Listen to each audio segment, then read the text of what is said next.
যাত্রা শুরু করেছিলাম। গত 30টা দিন দেশের বিভিন্ন জেলার পথে প্রান্তরে আনাচে কানাচে আমরা গিয়েছি।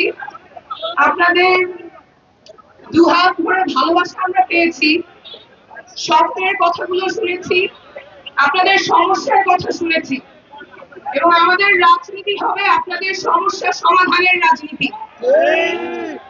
আমরা আর পুরনো রাজনৈতিক সংস্কৃতিতে ফেরত যাব না, পুরনো প্রতিহিংসার রাজনৈতিক সংস্কৃতিতে আমরা আর ফেরত যাব না। আমাদের মতের পার্থক্য থাকবে, মতবিভেদ থাকবে, মতবিরোধ থাকবে, কিন্তু সেটা নিয়ে আলোচনা হবে।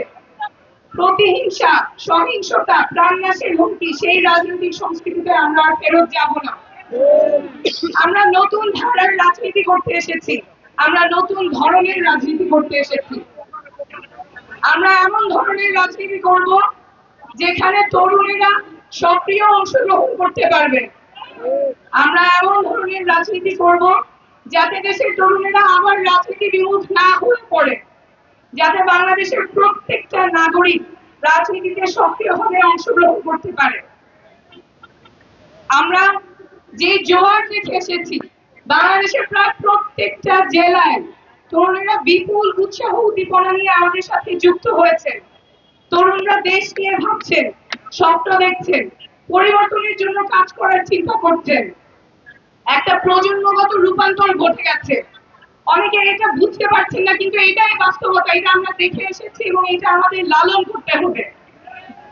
যেই রাজনৈতিক সচেতনতা তৈরি হয়েছে সেটা আমাদের লালন করতে হবে।